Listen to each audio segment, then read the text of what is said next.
오늘의 말씀 히브리서 11장 23절에서 29절 말씀입니다. 믿음으로 모세가 낳았을 때 그 부모가 아름다운 아이임을 보고 석 달 동안 숨겨 왕의 명령을 무서워하지 아니하였으며, 믿음으로 모세는 장성하여 바로의 공주의 아들이라 칭함받기를 거절하고 도리어 하나님의 백성과 함께 고난받기를 잠시 죄악의 낙을 누리는 것보다 더 좋아하고 그리스도를 위하여 받는 수모를 애굽의 모든 보화보다 더 큰 재물로 여겼으니 이는 상주심을 바라봄이라. 믿음으로 애굽을 떠나 왕의 노함을 무서워하지 아니하고 곧 보이지 아니하는 자를 보는 것 같이 하여 참았으며, 믿음으로 유월절과 피 뿌리는 예식을 정하였으니 이는 장자를 멸하는 자로 그들을 건드리지 않게 하려 한 것이며, 믿음으로 그들은 홍해를 육지같이 건넜으나 애굽 사람들은 이것을 시험하다가 빠져 죽었으며. 오늘 우리가 읽은 말씀은 모세라는 한 인물을 통해서 믿음이 무엇인가를 보여줍니다. 죽음의 위기에서 태어난 아기 모세를 지킨 부모의 믿음부터 시작하여 왕궁의 화려함을 포기하고 고난의 길을 선택한 모세의 결단, 그리고 홍해 바다를 육지처럼 건넌 기적의 역사까지 언급합니다. 이 이야기의 핵심은 믿음의 사람 모세가 눈에 보이는 세상을 두려워하지 않고 보이지 않는 하나님과 그분이 주실 상을 바라보며 걸어갔다는 것입니다. 모세는 억압받는 민족 히브리인으로 태어나서 자신의 민족을 억압하던 이집트의 공주의 아들, 이집트의 왕자로 자랍니다.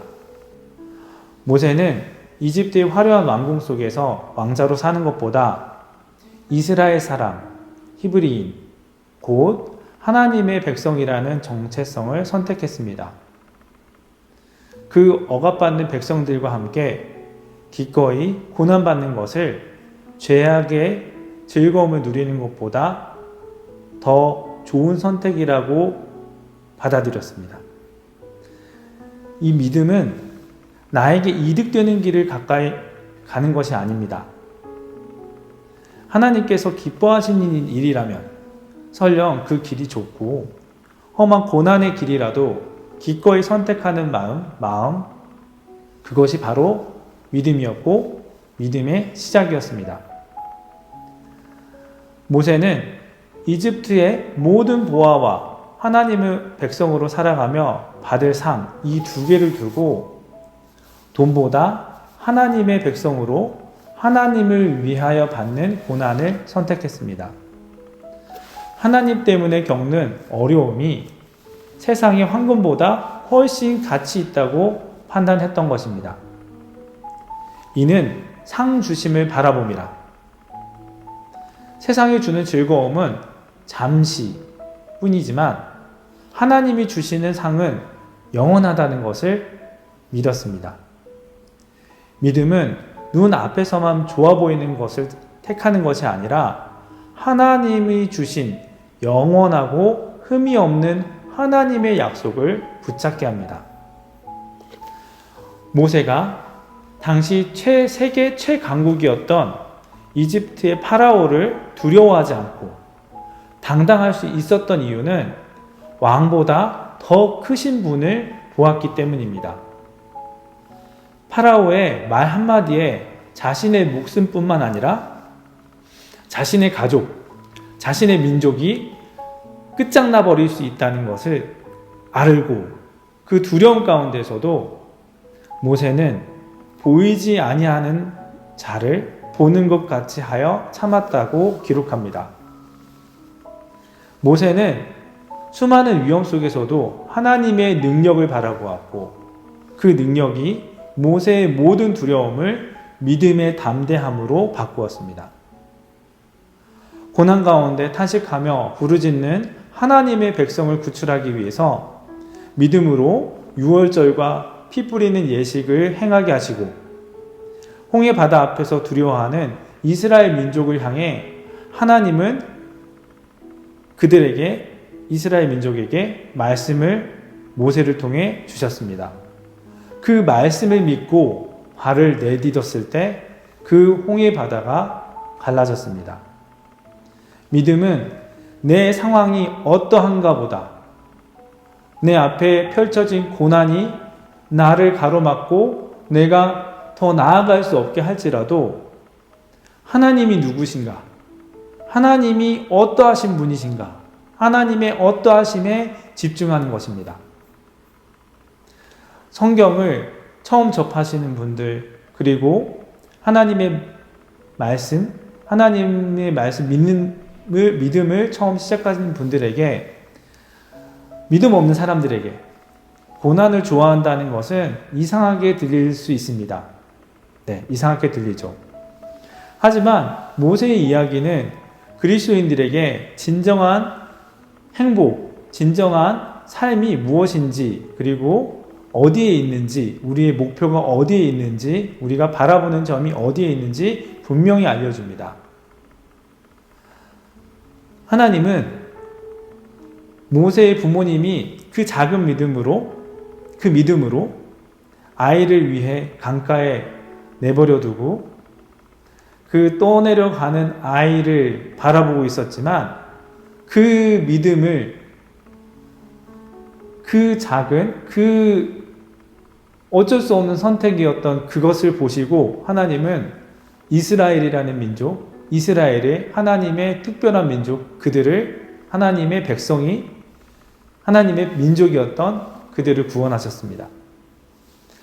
우리에게 필요한 것은 하나님을 향한 완벽한 믿음이 아닙니다. 하나님을 향한, 하나님이 누구시고 어떠하신 분이라는 것에 대한 믿음, 그 믿음의 방향이 중요합니다.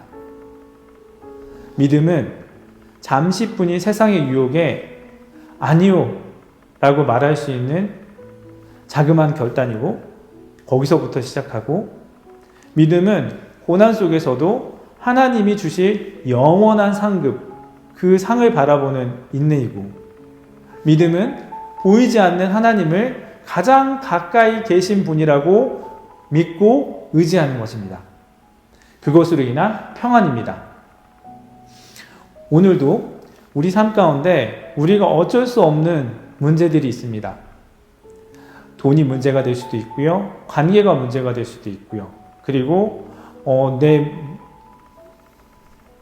불현듯 찾아왔던 아픔, 질병 혹은 죽음과 같은 어쩔 수 없는 문제들이, 그런 것들이로 주는 두려움과 위협으로부터 우리는 빠져나갈 수 없는, 정말 탈출구가 없어 보이는 그런 상황에 작게 혹은 크게 직면하고 있습니다. 그것들이 우리의 삶을 괴롭히고 있습니다. 그때 우리는 우리 고개를 들어 상 주시는 하나님을, 그 하나님을 바라봅니다. 세상이 주는 보상과는 비교할 수 없는 영원한 생명과 그 위로를 바라보고 기다립니다. 오늘 우리가 이렇게 기도하기를 원합니다. 주님, 눈앞의 세상보다 전능하시고 영원하신 주님을 더 신뢰하게 하소서. 장차 주실 영원한 상을 바라보며 오늘도 이 고난 가운데서도 넉넉하게 이기게 하시는 그것을 바라보며 믿습니다. 오늘 하루 믿음의 주시고 우리를 온전케 하시는 예수님, 그 예수를 바라보며 하나님 아버지와 우리 주 예수 그리스도의 그 분이 보여주신 믿음의 경주를 달리는, 그리고 그 믿음의 경주를 함께 달리는 우리 사도교회 성도들에게 하나님 아버지의 은혜와 평강이 가득하시기를 기도합니다.